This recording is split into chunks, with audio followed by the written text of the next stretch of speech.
The price of Magic the Gathering cards is a controversial topic that's been around our community for a long time now. And while I see both sides of the argument, I think it's important to note that I have been saying something on YouTube for the better part of 2 years now that, in my opinion, has never been more important than it is today. So let's talk about the game pieces conundrum as it's been coined. Let's talk about the value of Magic cards, and frankly, let's discuss who's right.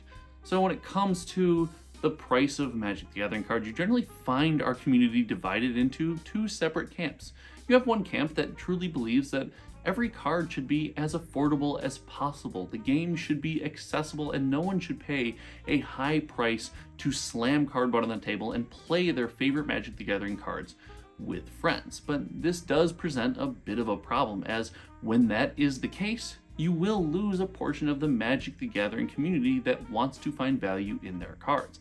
And the people who want value in their cards aren't just high-end collectors or MTG investment bros or Timmies or whatever other pseudonym you want to use for that Magic the Gathering fan base. They are just people that like to have things that they enjoy, that they deem valuable in some way, shape, or form, and I can't fault them. But on the other side of the equation, when cards are expensive and demand a pretty penny, it does make some Magic the Gathering formats a bit less accessible. Looking at Commander as the most popular way to play Magic the Gathering as of the recording of this video in 2023, it is important to say, things like dual lands, things like a lot of old school cards and things that hadn't gotten a reprint till, well, up until something like Commander Masters, were very expensive for Commander players. And some of these things weren't necessarily all that powerful, they were just fun versions of cards. That's not to say that there isn't obvious power in there, but it just goes to show that there are problems on both sides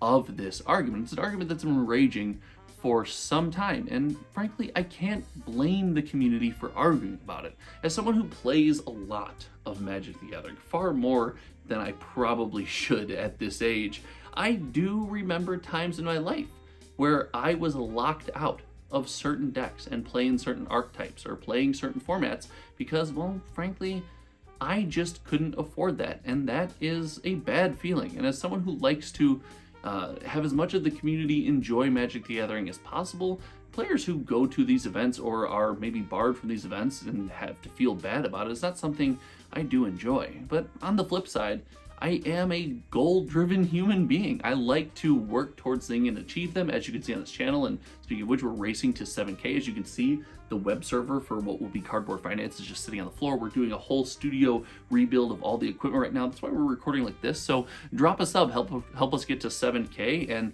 when the new studio is set up, make sure you're here to check it out. But I like to achieve these goals. I like to work towards something like I do here on YouTube, just Magic the Gathering. And it was always a cool feeling when I had those cards that could not only play those formats, but even after I was done playing with them, put them in my binder and show them off. Yes, I was someone who is, or was and still is, extremely proud of their collection. Look no further than the shelves behind me where I put the things that I collect on display. So there's a back and forth that we could have about the two sides of this argument until the end of times. But as with most things on the internet, I think that we find the correct answer is almost always somewhere in the middle. And during this section of the topic, we're going to give Wizards of the Coast some credit, which I know is everyone's least favorite thing. So get your comments ready, because I just know when we give Wizards of the Coast credit, it's not going to go well. It never does. But I truly believe they deserve it. So the MTG finance versus game piece argument, in my opinion, boils down to, well, it's kind of a spectrum. It's a sliding scale. And I often believe that as far as the majority of our community is concerned, and this is what I've been saying for the better part of 2 years on YouTube right now, is that no one human being is all on one end of the scale or all on the other end of the scale. And to simplify that, I say, no, very rarely do you find the Magic the Gathering player, collector, person who just jams Magic the Gathering, who is all about, all I do is play Magic, and I don't care if I have a collection, I don't care about putting together a binder, I don't care about any of that. I just play every single day. And the flip side of that is you very rarely find the person that says, listen, I hate this game, I don't ever play it, I am all about building a collection, putting things in binders, putting stuff on shelves, and watching those sweet, sweet dollar signs go up in value.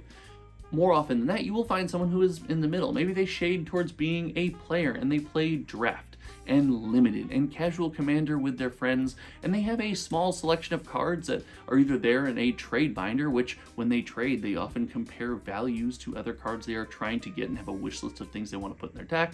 Or you have someone who is all about collecting, grading cards, building up their old reserve list stock or their Power 9 collection, but still get out and play Commander or Vintage, or heck, if you're an absolute madman, maybe even Standard with some buddies from time to time. And we say all that to say that Magic the Gathering kind of has to satisfy both. And it's a plague of having a community that goes, 20 to 50 million members strong, depending on who you ask on what given day, probably not including digital fans, digital Magic fans, Magic players, and I don't know, is digital collecting a thing? So I do think Magic the Gathering has to go wide on this. You have to do your best to satisfy both parties. And this is where I actually think Wizards of the Coast gets a little bit of credit. I will use the popular example of the Brothers War, but you can use almost any set, including and up to Wilds of Eldraine at the point of the recording of this video, from Brothers War up to now,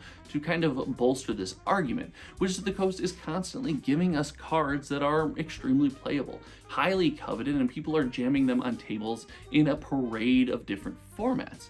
But we also often have versions of popular cards like the anime Ristic Study that just came out in Wilds of Eldraine, or the serialized Brothers War Artifact series, where a regular version of the card for those who just want to play, looking at Mishra's Bauble, for example, is extremely cheap. You can get that card on the secondary market for super cheap, and if you open a bunch of the product, hey, you're just going to get them in your hands and be ready to play anyway.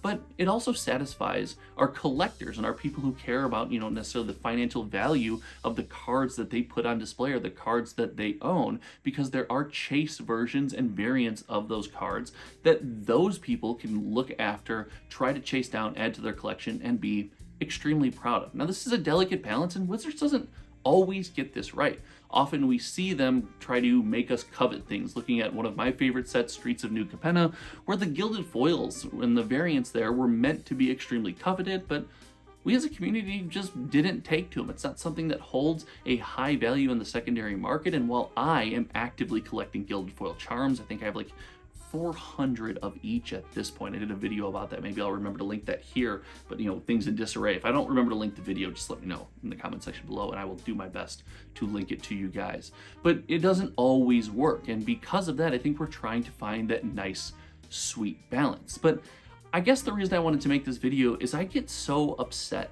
when I just delve and dive into Magic the Gathering content, Magic the Gathering YouTube, and Magic the Gathering communities, and you see so many of our passionate fans, whether they find themselves on the collecting side, on the hardcore playing side, or somewhere in between, just talk about these things in such massive hyperbole. Like, all Magic cards should be affordable, it's a game. Like, yes, but there is a collectible aspect of it. And some people, with a hobby that rolls 20 to 50 million deep, you do have to do your best to satisfy as many of those people as possible. And on the flip side, people who just claim every set should be hyper expensive and the card should hold a great value, well, it is pretty great right now, even though sets aren't selling all that great, that a lot of these cards are super affordable on the secondary market. People can try out and build new decks and experience all of what the design team has to offer. And listen, that to me is just a positive. It's never a bad thing when people get to play more Magic.